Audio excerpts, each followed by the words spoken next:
We're coming to you live from our Auckland Park studios. This is Prime News on SABC 3. Let's give you a sense of our leading stories this evening. On Friday, as I did the report, I had immediately put the DDG responsible for ICT, Mr. Jabutla Chwayo, on immediate suspension. Justice Minister Mamoloko Kubai has notified the department's Director General and the Deputy Director General for ICT of an intention to suspend the pay amid delays in the Madlanga Commission.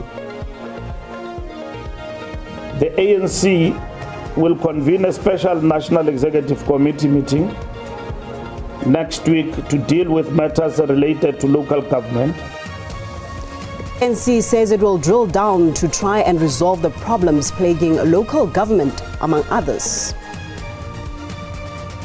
While the government respects the court's decision, it remains committed to working with Dr. Lungu's family. And the Constitutional Court has dismissed a request by the family of former Zambian President Edgar Lungu to overturn a lower court's decision that he should be buried in his home country.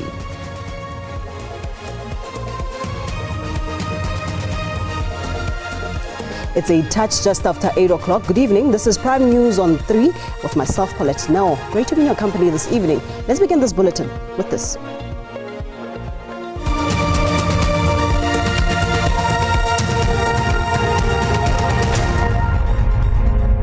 Heads are set to roll after it was revealed that the Commission of Inquiry tasked with probing allegations of criminality, police interference and corruption in the criminal justice system will not begin on the 1st of September 2025 as intended. Justice Minister Mamoloko Kubai has notified the department's Director General and the Deputy Director General for ICT of an intention to suspend the pay amid delays in the Madlanga Commission.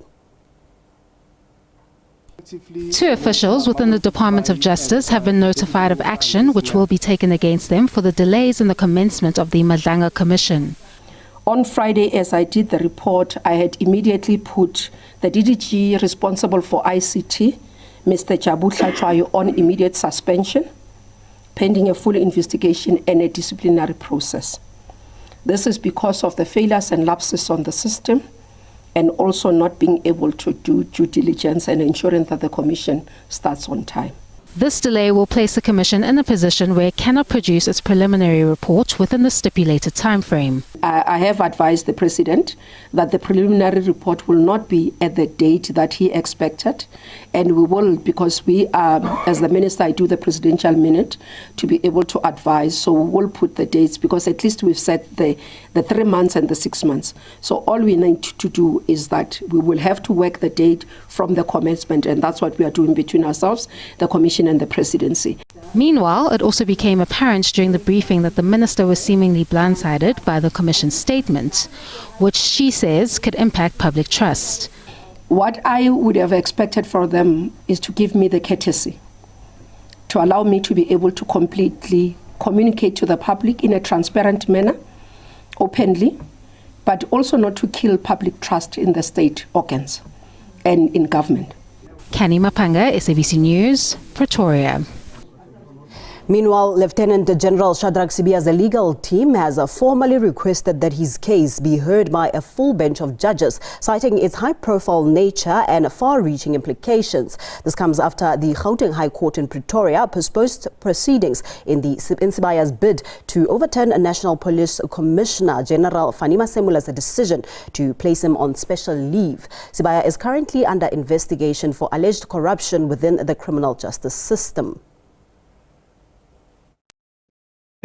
When he had a briefing, a media briefing after the matter was postponed, he said that this is a high-profile matter. In his view, there's a public interest for it to be heard by a full bench.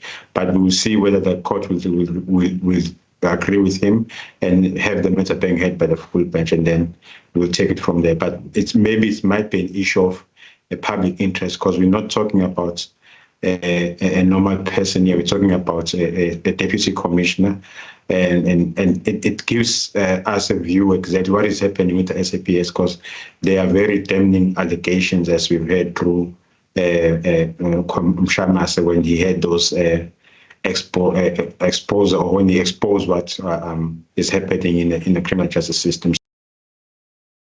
This now, ANC Secretary General Fikile Mbalula cited expert research that shows the party is steadily regaining ground lost in the 2024 general elections. Addressing the media at Luthuli House today, Mbalula outlined the ANC's position on a range of pressing issues, from the evolving national dialogue to the dynamics of the Government of National Unity and preparations for the 2026 local government elections.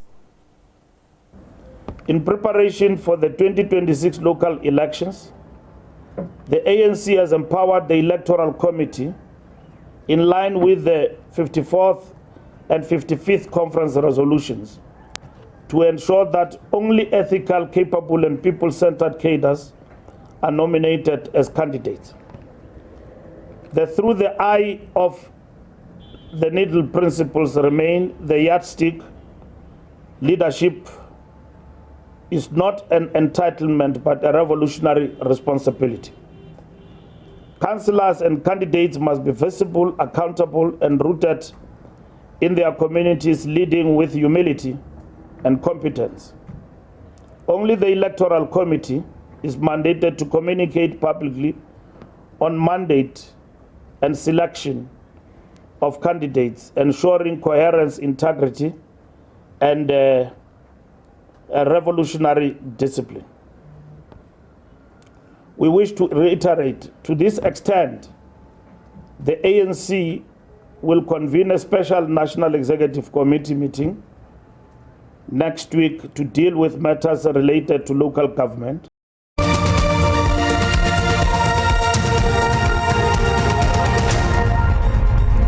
Welcome back. We now continue with this. The Zambian government has welcomed the Constitutional Court order, which has refused the Lungu's family's bid for direct appeal against the judgment of the full bench of the Gauteng High Court in Pretoria that declared that the Zambian government is entitled to repatriate the remains of the former late President Edgar Lungu for the purposes of a state funeral and burial. This comes after the Apex Court found that no case has been made out for a direct appeal.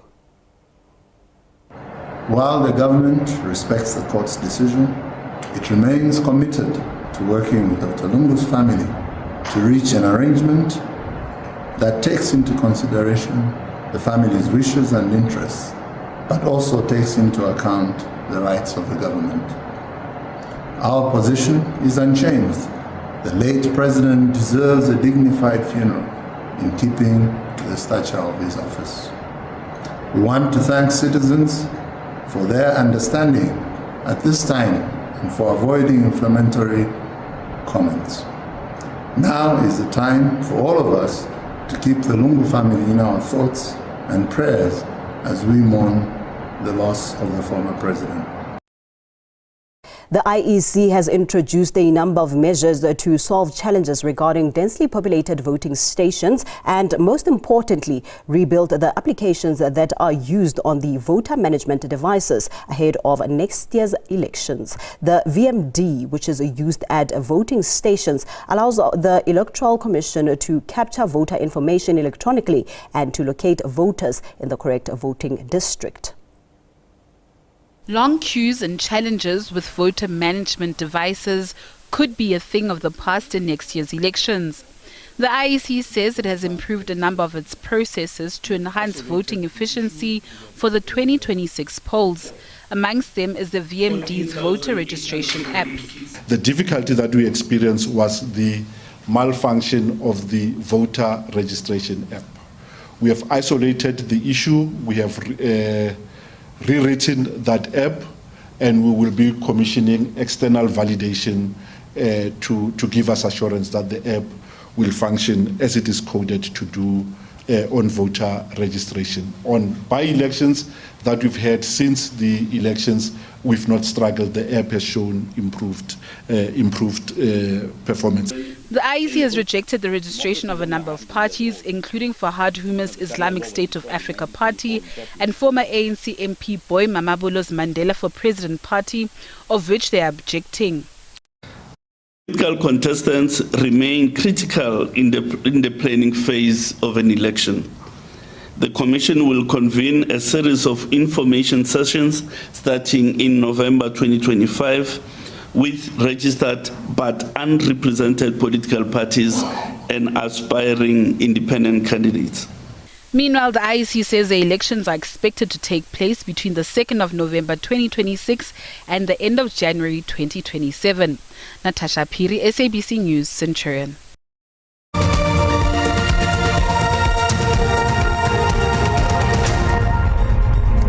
Thank you for staying with us. Now for news on the African continent. The Botswana government intends to raise 2.5 billion pula, which translates to 3.2 billion rand, by the end of September to address its public health challenges. This after President Dumaboko announced a declaration of state of a public health emergency following widespread reports indicating that there were no medications in public clinics and hospitals. This includes chronic medications such as ARVs and others.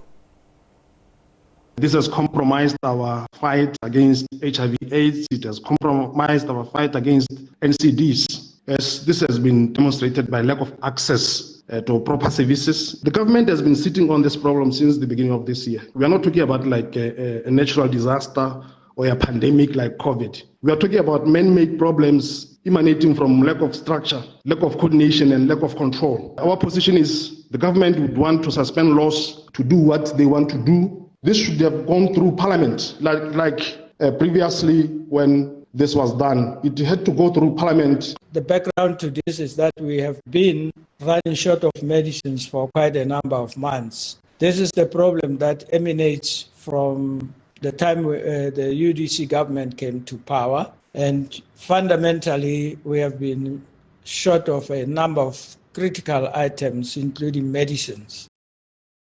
To discuss this further, we speak with the Managing Director of Botswana Development Corporations, Mr. Uteng Gabetswe. Welcome to Prime News, sir. Let's perhaps start with maybe asking you to briefly explain what the Development Corporation is, including what its mandate concerning the crisis in questions. Mr. Gabetswe. Thank you very much for having me this evening. It's a pleasure. At Botswana Development Corporation, we are the government investment arm. We've been set up in 1970 to industrialize the country and build new industries over time. And currently, in relation to the ongoing situation, we have been engaged to come up with a financing solution to bridge the gap between the current liquidity pressures that the government is facing, as well as service delivery for our people. So is it safe then to say that these are the types of issues and crises that that portfolio is tasked with to preempt? I mean, we've just heard from Dr. Madikele from the Democratic Party, basically blaming the government for this situation. He says that it's a situation that could have been prevented. Well, I am not liberty to discuss political stances, but what I can tell you right now is our citizens are facing a very bad healthcare situation, which our current leadership in terms of the ruling government is working tirelessly to try and contain. This situation could not have been preempted.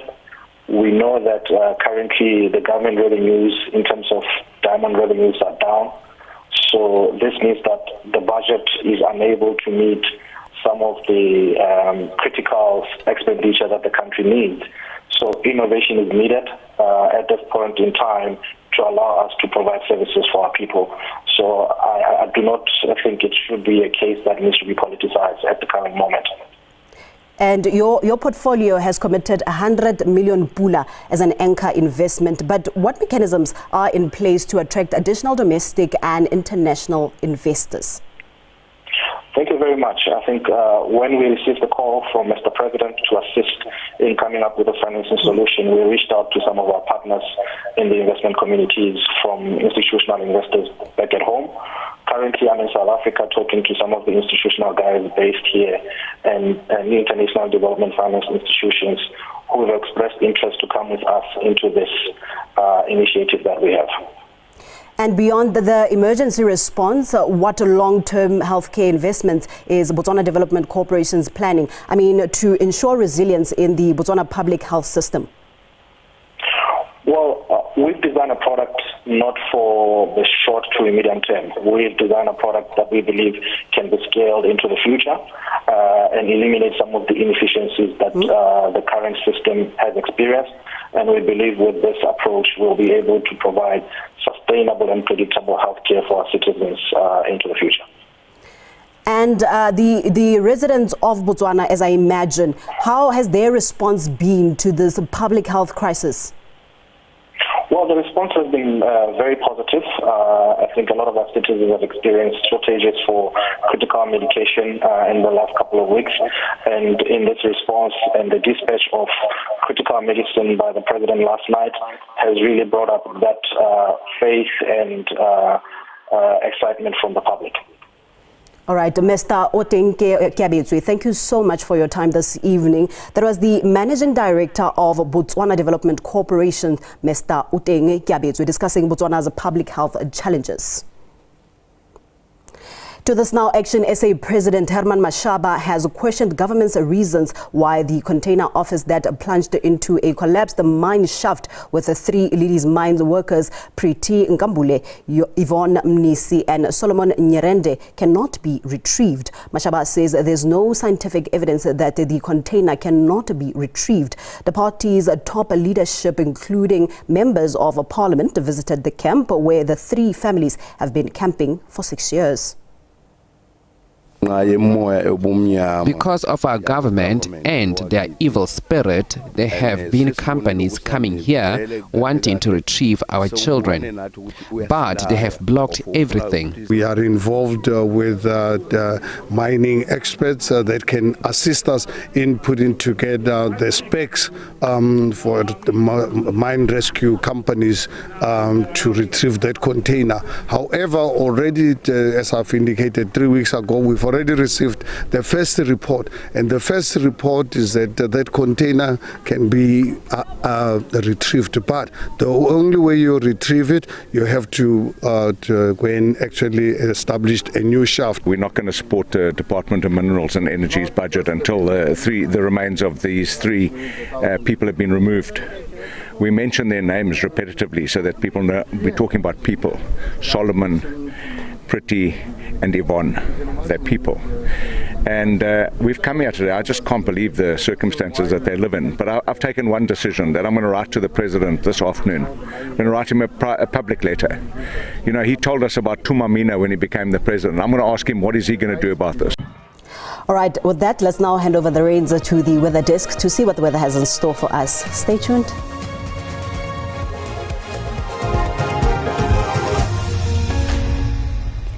Thank you very much, and everyone, welcome to the weather desk. Now let's take a quick look at what to expect in our weather details for this evening going into tomorrow. Mostly partly cloudy to cloudy conditions over the central and northern parts of the Northern Cape, extending into the northwest, the Free State, parts of the Eastern Cape, as well as KwaZulu-Natal, Mpumalanga and Gauteng. For the rest of the country, clear skies can be expected for the rest of this evening. Tomorrow we are expecting some rainy conditions, especially over parts of the Northern Cape. Scattered showers and thunder showers expected in that northwestern corner, becoming more isolated as you move into the central and eastern parts of the Northern Cape. But otherwise, partly cloudy to cloudy conditions for the rest of the country, but clear and sunny skies over the extreme western parts of the Northern Cape and western regions of the Western Cape province. We are expecting some morning fog patches along the west coast, as well as the eastern escarpment of Mpumalanga and Limpopo. This fog can reduce visibility to less than a kilometer in places, so please be on the lookout for that fog in the morning. Tomorrow we do have high-felt fire danger conditions expected over parts of KwaZulu-Natal and the Eastern Cape, as well as the central and southeastern parts of the Northern Cape, where runaway fires are highly possible, so please do not start any unnecessary fires as a result. Overnight temperatures are expected to remain fairly cold for most parts of the country. 2 in Bethlehem, 9 expected in Johannesburg, 15 overnight in Pretoria, warming up quite nicely in Musina overnight with a minimum of 18 along the east coast, 16 expected in Durban, 18 George, Cape Town 9, Sutherland remaining cold with an overnight minimum of 3 degrees Celsius. We're expecting warmer conditions in most parts of the country. 28 in Bloemfontein, warm in Johannesburg with 29, 31 in Musina, Cape Town 19. Sutherland also warm with a maximum of 23. That's all from the weather desk.